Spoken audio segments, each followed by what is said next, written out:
Good morning everyone, my name is Lokesh Verma. आज मैं लेके आ गया आपके लिए graph delta function. Physical concept समझाऊंगा आपको इसका, जैसे कैसे रियल लाइफ में ये ग्राफ डेल्टा का यूज़ होता है पूरी फिजिक्स के अंदर, जैसे nuclear physics, quantum physics and statistical physics and आपको बता दूँ इलेक्ट्रोडायनामिक्स के अंदर। और जैसे हम सबसे पहले बताते हैं आपको जैसे ग्राफ डेल्टा क्या होता है। जैसे ग्राफ डेल्टा x बराबर 0 पे हमने डिफाइन किया तो इसकी इन्फानाइट पीक मिली आपको, ठीक है। और x डज नॉट इक्वल 0 पे ये 0 देता है। फिजिकल कंसेप्ट क्या है कि जैसे अगर मैं आपसे बोलूँ कि डेल्टा x इन्फानाइट है, इन्फानाइट का मीनिंग ये है कि एनर्जी एंड मोमेंटम इसके कंजर्व हैं। और ये कंजर्व इसके लिए रहते हैं, ये रहते हैं रियल पार्टिकल्स के लिए। रियल पार्टिकल अब कुछ भी हो सकता है, इलेक्ट्रॉन, प्रोटॉन, न्यूट्रॉन, कुछ भी हो सकता है। जैसे कोई ऑब्जेक्ट भी हो सकता है। तो हमने उसके लिए बोला बिकॉज पार्टिकल एग्जिस्ट करते हैं रियल लाइफ के अंदर वेरी लॉन्ग टाइम पीरियड के लिए। तो डेल्टा टी इन्फानाइट की तरफ टेंड होगा। अगर हम जानते थे अकॉर्डिंग टू हाइजेनबर्ग का अनसर्टेनिटी प्रिंसिपल क्या बोलता है कि डेल्टा ई और डेल्टा टी ग्रेटर देन होगा एच कट बाई 2 से। अगर हमने डेल्टा टी को नीचे डिनोमिनेटर में आ गया, ये डेल्टा टी टेंड कर रहा है इन्फानाइट की तरफ और रियल पार्टिकल्स के लिए, तो हम आपसे कह सकते हैं तो इसमें 0 आ गया आंसर, इसकी फाइनाइट एनर्जी आ गई, मतलब फॉर रियल पार्टिकल्स के लिए। अगर हम बताते हैं हम आपको जैसे डेल्टा x बराबर 0 होता है, डेल्टा x 0 किसके लिए होता है? अगर आपको बोलूँ जैसे इसका यूज होता है क्वांटम फील्ड थ्योरी और पार्टिकल फिजिक्स के अंदर किसी पार्टिकल को डिफाइन करना है, तो जैसे energy and momentum temporary violate होते हैं। इधर टेम्पररी वॉयलेट क्यों होती है? क्योंकि virtual particles very short time periods के लिए बनते हैं। जैसे delta T tending to 0 very short durations के लिए। जैसे मॉलर स्कैटरिंग का एग्जांपल, इलेक्ट्रॉन इधर से आया, इसमें जो इंट्रैक्शन होती है वो वर्चुअल फोटोन कराता है। ये वर्चुअल फोटोन जो होते हैं ना, वर्चुअल पार्टिकल्स का लाइफ टाइम बोले तो बहुत कम होता है। जैसे डेल्टा टी हमने लिखा है डेल्टा टी टेंडिंग टू 0। अगर हम देखते हैं according to Heisenberg uncertainty principle, delta E H cut upon में 2 डेल्टा टी, मैंने डेल्टा टी 0 लगा दिया इसके लिए वर्चुअल पार्टिकल्स के लिए। तो ये देखिए इन्फानाइट आंसर आ गया। हाईली अनसर्टेन आ रहा है, मतलब अनिश्चितता बहुत सबसे ज़्यादा है, ठीक है। निश्चित नहीं है, अनिश्चित है सबसे ज़्यादा।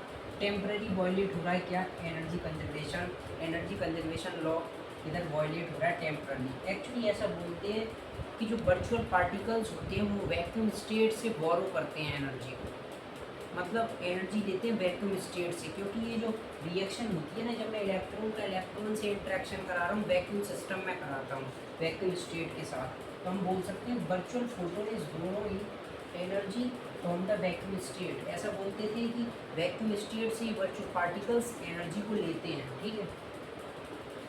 अब जैसे इसका एग्जाम्पल मैं आपको बता दूँ, एक डेथ भी हो सकता है। जब किसी इंसान की डेथ होती है तो हम ये सोचते हैं कि इसकी एनर्जी कहाँ चली गई। एनर्जी मतलब ऐसा भी लगता है कि एनर्जी कंजर्वेशन वॉयलेट हो रहा है, बट ऐसा होता नहीं है। बहुत से लोग ये बोलते थे कि एनर्जी एयर पार्टिकल्स में एनर्जी एब्जॉर्ब हो जाती है। जब कोई मर जाता है, जिसकी डेथ हो जाती है, एनर्जी एयर पार्टिकल्स में एब्जॉर्ब हो जाती है और अर्थ में भी एब्जॉर्ब हो जाती है, ठीक है। तो वो एनर्जी कंजर्वेशन लॉ फॉलो हो जाता है अगर वो सराउंडिंग से इंट्रैक्ट में है। मेरी डेड बॉडी जो है, ठीक है, सराउंडिंग से इंट्रैक्शन में, तो मतलब एयर के पार्टिकल्स में एनर्जी एब्जॉर्ब हो जाएगी और अर्थ में भी एब्जॉर्ब हो जाएगी। इसका डेथ भी बेस्ट एग्जांपल है। जैसे देखिए एक मैंने फर्स्ट एग्जांपल लिया, सबसे फर्स्ट यही एग्जांपल बताते थे। वैसे आपको रिप्रेजेंट पॉइंट, किसी भी पॉइंट को रिप्रेजेंट करना है, एक मैथमेटिकल ऑपरेटर देना पड़ा था जिसको बोलते थे ग्राफ डेल्टा। आपको बता दूं वैसे ये कोई ट्रू फंक्शन नहीं है, क्योंकि इसका आंसर इनफाइनाइट आता है, नॉट डिफाइन आता है। ये नॉट वैलिड फंक्शन है वैसे देखा जाए, ठीक है। बट हम किसी भी पॉइंट पार्टिकल्स को दिखा सकते हैं इसके अकॉर्डिंग। जैसे हमने बोला चार्ज क्यू है मेरा, आर बराबर 0 पर डेंसिटी होती थी मास बाय वॉल्यूम। हम इस पार्टिकल की डेंसिटी को लिखना चाहेंगे। देखिए कैसे, पॉइंट चार्ज की डेंसिटी हमने कैसे लिखी, देखिए आर बराबर 0 पर वॉल्यूम कितना है इसका? 0, वॉल्यूम 0 है। हमने देखो v को 0 रख दिया, चार्ज ऐसे ही था, ठीक है।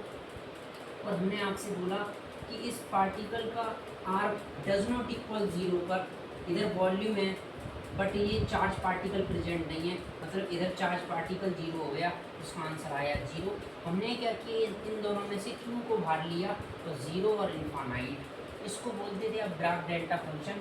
हमने मतलब क्या रिप्रेजेंट कर दिया, एक पॉइंट पर जो चार्ज पार्टिकल था ना उसको डेंसिटी को लिख दिया in terms of ब्राग delta.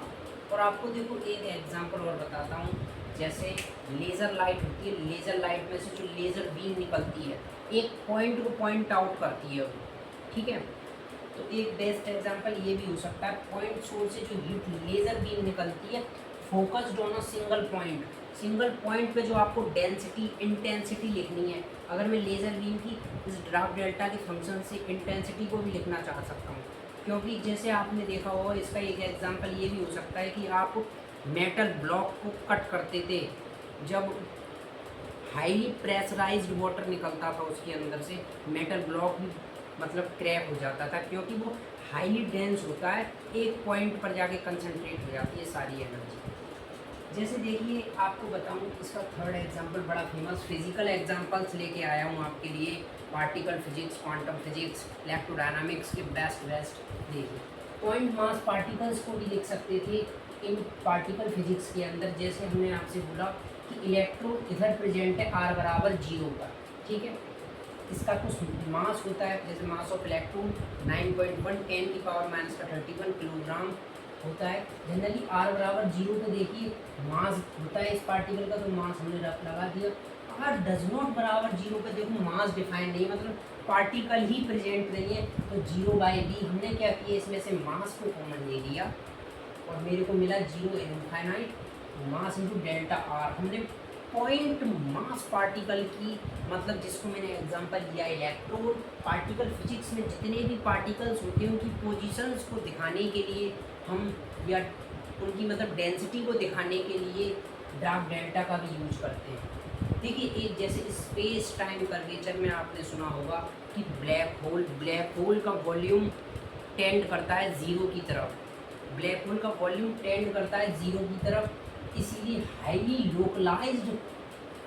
Localised का मीनिंग होता है बहुत ज़्यादा फिक्स्ड रहता है ये पॉइंट स्पेस टाइम कर्वेचर के अंदर।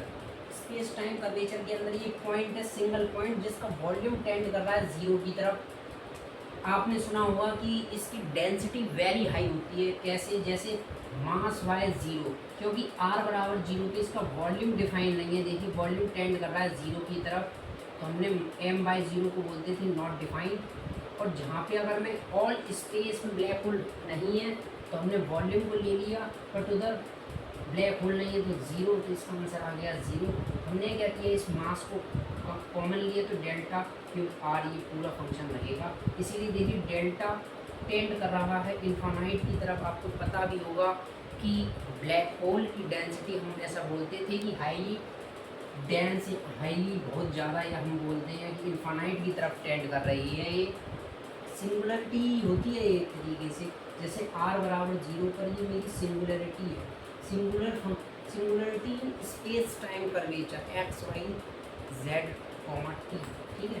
फंक्शन आपने सुना होगा इधर एनालिटिक नहीं होता था, कॉम्प्लेक्स एनालिसिस में पढ़ते थे कि function is not analytic. Function analytic नहीं होगा तो मतलब ना तो डिफरेंशिएबल होगा ना कंटिन्यूस होगा, ठीक है। इसीलिए मैंने आपको बोला भी था कि it is not a true and valid function. ये कोई ट्रू और वैलिड फंक्शन नहीं है, ये फेक फंक्शन होते हैं, ऐसा भी कह सकते हैं। जैसे आपको एक क्लासिकल मैकेनिक्स का बड़ा फेमस एग्जांपल बताऊं तो इंस्टेंटेनियस फोर्स लगाते थे आप, जैसे इम्पल्स होता है कि बहुत जल्दी आपका मोमेंटम में चेंज हो रहा है।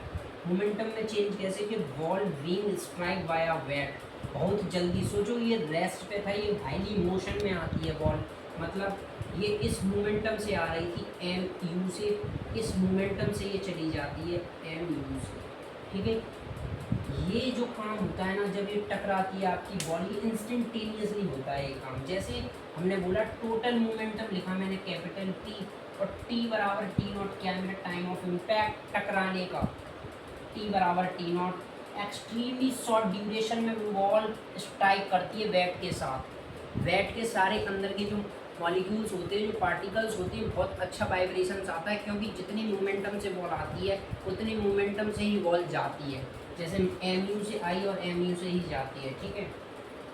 जैसे आपको बता दूं इसका, जैसे हम क्वांटम फिजिक्स के अंदर पढ़ते थे कि किसी पार्टिकल का, जैसे हाइजेनबर्ग ने बताया था कि हम मोमेंटम अगर हमने मेज़र कर लिया किसी पार्टिकल का, तो हम उसकी पोजीशन कैलकुलेट नहीं कर पाएंगे।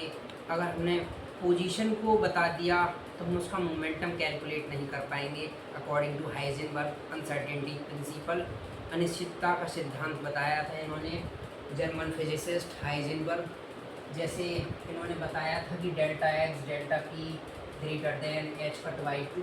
अगर हमने किसी पार्टिकल का बोला कि डेल्टा पी टेंड कर रहा है इन्फानाइट पर, मतलब हम एक्यूरेटली मेज़र नहीं कर पा रहे किसको, मोमेंटम को। अगर मोमेंटम को आप एक्यूरेटली मेज़र नहीं कर पा रहे तो आप उसकी पोजीशन को मेज़र कर पाओगे कैसे, कि डेल्टा पी को मैंने नीचे डिनोमिनेटर में आ गया, डेल्टा पी था इन्फानाइट, तो डेल्टा एक्स टेंड कर गया जीरो की तरफ।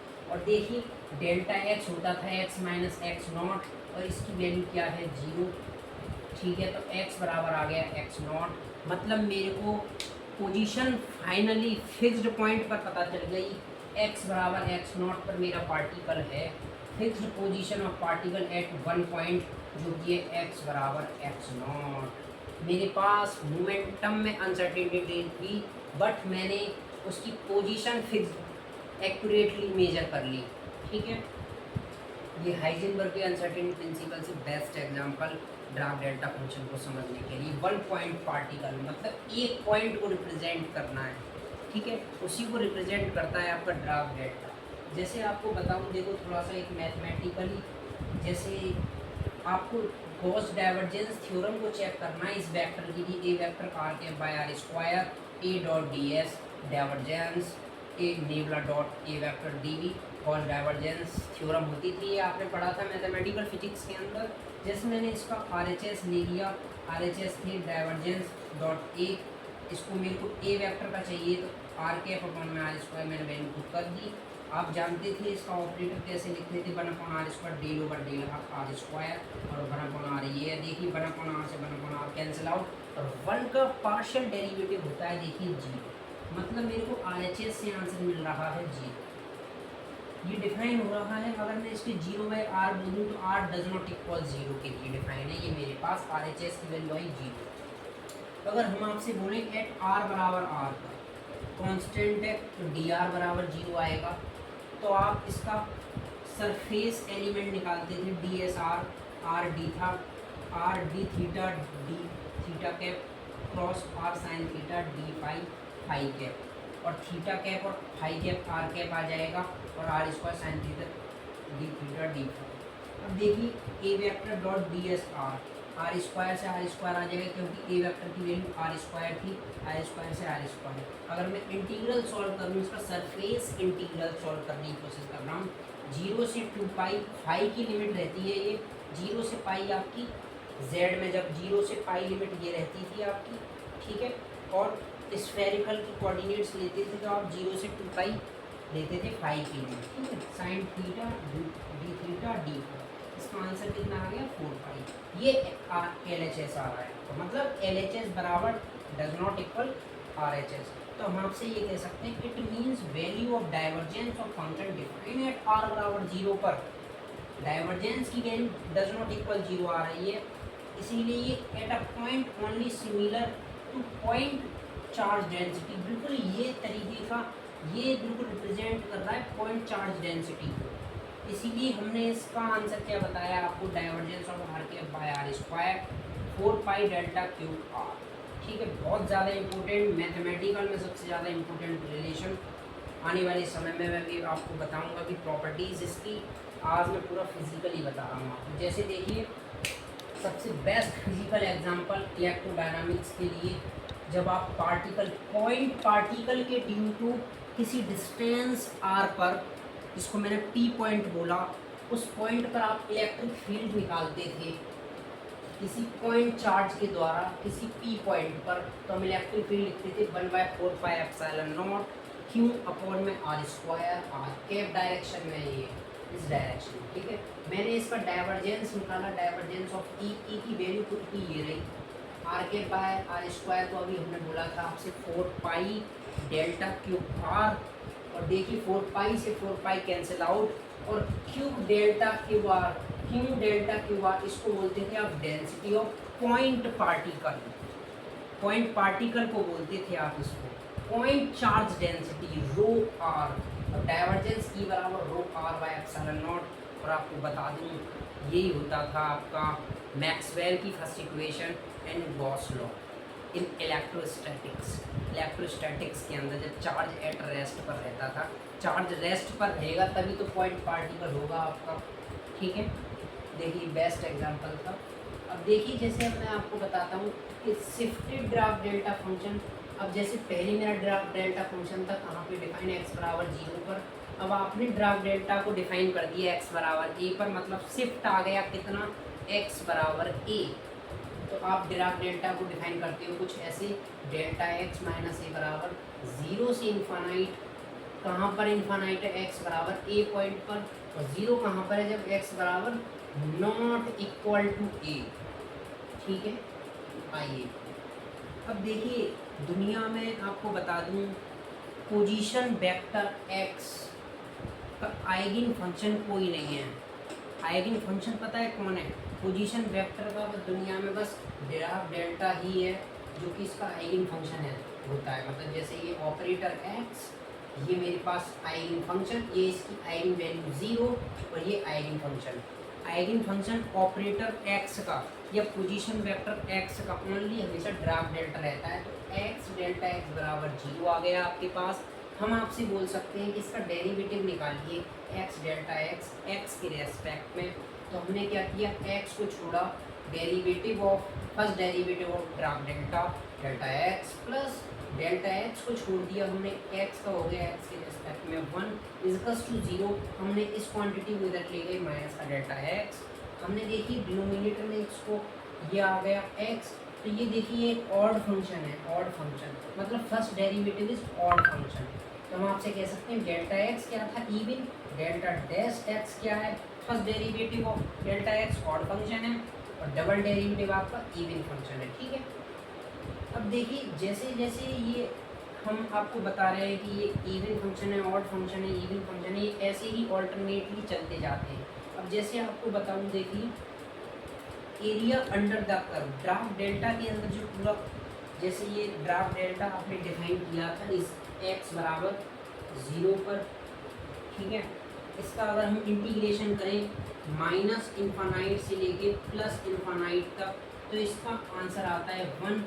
यूनिटी इसका आंसर क्यों होता है, क्योंकि अगर इसका मैं आपको फिजिकल सिग्निफिकेंस बताऊं, पार्टिकल को पाए जाने की संभावना या प्रोबेबिलिटी पूरे यूनिवर्स में माइनस इन्फानाइट से प्लस इन्फानाइट में कहीं ना कहीं तो पाया जाएगा पार्टिकल आपका, इसीलिए प्रोबेबिलिटी 1 है। और आपने सुना भी होगा प्रोबेबिलिटी नेवर भी नेगेटिव, कभी प्रोबेबिलिटी आपकी संभावना कभी नेगेटिव नहीं हो सकती, क्योंकि मेरी प्रोबेबिलिटी 0 से और 1 के बीच में लाई करती है, ठीक है। 0 और 1 के बीच में लाई करती है। Thank you.